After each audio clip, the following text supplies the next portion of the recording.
Баршаңызға қайырлы күн достар, менің каналыма қош келдіңіздер. Мен сіздерге бүгін көптеген офлайн, онлайн мастер-класстарда жасалынып жатқан молочная девочка тортының оригинал рецептісімен бөлісетін боламын. Міндетті түрде видеоны соңына дейін қараңыздар.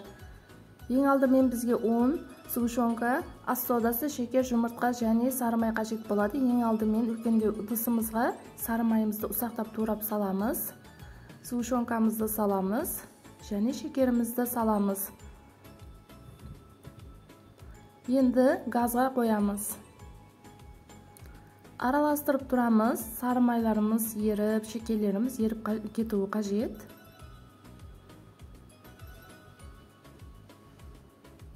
Дәл осылай араластырып тұрамыз.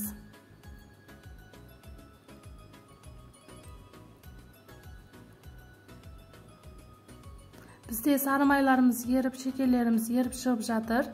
Енді ас содамызға кішкене уксус салып араластырып аламыз. Қасықтың көмегімен араластырып аламыз және қайнап шыққан массамызға саламыз. Енді жақсылап араластырамыз. Дәл осындай көбіріп шығады. Жақсылап араластырып тұруымыз қажет. 1-2 минут араластырғаннан кейін газды өшіреміз. Енді суытып аламыз, жақсылап араластырып. Менде уже суыды, енді миксерлейтін ыдысыма салып аламын.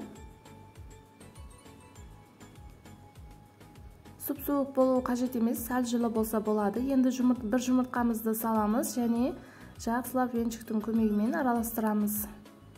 Барлығы араласып біркелкі болғаннан кейін екінші жұмыртқамызды саламыз.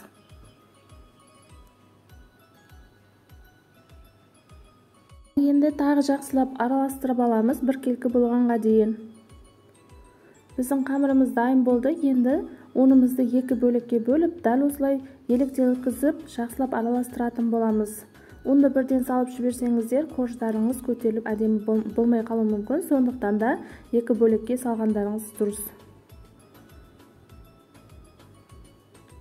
Достар, бұл молочная девушка тортын әркім әртүрлі жасайды. Сіздер менің рецептіммен міндетті түрде жасап көріңіздер. Бір жасағаннан ұқсап әдемі болып шығады. Біздің қамырымыз дайын болды. Көріп тұрғаныңыздай дәл осындай қоп-қою әдемі қамыр болады. Ал енді формамызды дайындап алатын боламыз. Мен дәл осылай 18 диаметрде пісіретін боламын. Пергамент қағазына әдемілеп форманы қойып сызып аламын. Енді қамырды салып, шпательдің көмегімен бір тегіс етіп, барлық жеріне тигізіп, әдемілеп жағып аламын. Достар, қамырымызды дәл осылай салып жатқан кезде біздің духовкамыз қызып тұрған болуы қажет. 180 градуста 20-25 минутта пісіп шығады. Қарап-қарап тұруымыз қажет. Ал енді духовкаға саламыз. Біздің коржымыз пісіп шықты. Түстері дәл осындай әдемі болып пісіп шығады. Шпажканың көмегімен жақсылап тексеріп аламыз. Енді дәл осындай ыстық кезінде формамызды қойып, шеттеріндегі артық корждарын алып тастаймыз. Біздің корждарымыз осындай жұп-жұқалау әдемі болып шығады. Қалған корждарымызды да бірінен кейін бірін салып, дәл осылай пісіріп аламыз.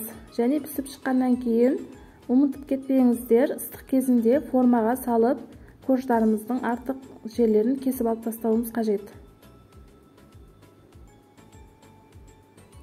Достар, менің каналымда әртүрлі тағамдар, десерттер, торттар, салаттардың оригинал рецептері бар. Міндетті түрде кіріп көрсеңіздер болады. Және достарыңызбен, жақындарыңызбен де бөлісе отырыңыздар.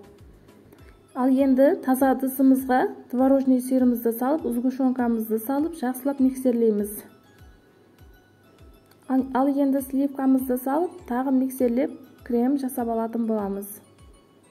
Өте дәмді, ерекше көңілге тимейтін крем болады.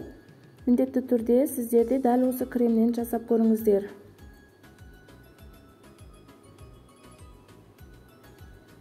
Біздің кремдеріміз дайын болды. Дәл осындай әдемі болып шығады.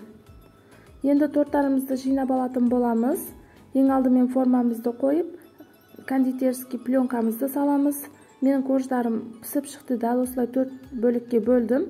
Ал сіздер дәл осы рецептпен жасайтын болсаңыздар 6 бөлікке бөліп пісірсеңіздер де болады. Енді кремдерімізді салып, әдемілеп жағып жинап аламыз. Ишине мен смородина джемін қолданатын боламын. Дәмдері ерекше болып, разрездері әдемі болып шығу үшін. Үстінен коржымызды салып, кремімізді салып, тағы жемімізді салып жасайтын боламыз. Ал сіздер іштеріне жемістер қолдана аласыздар. Банан, киви, клубника немесе малина салып жасасаңыздар да болады.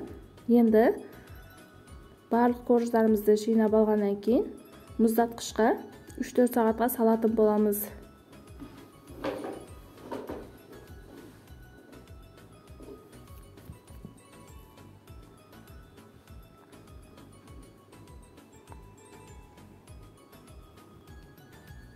Мұздатқышта 3-4 сағат тұрды. Көріп тұрғаныңыздай біздің тортымыз дәл осындай мұздап тұр. Пленкаларын алып, тез-тез сыртына кремдерін әдемілеп жағып алатын боламыз. Достар, сіздер отбасы мүшелеріңізге қарай тортты тең 2-ге көбейтіріп жасасаңыздар да болады. Шпательдің көмегімен барлық жерін бір тегістеп әдемілеп жасауға әрекет жасаңыздар. Сіздердің де қолданыңыздан келеді. Тортты әсемдеу өздеріңіздің фантазияларыңызға байланысты өздеріңіз қалағандай әсемдей аласыздар. Енді шеттерінен ақ шоколадты ертіп алып әдемілеп құйып шығатын боламыз.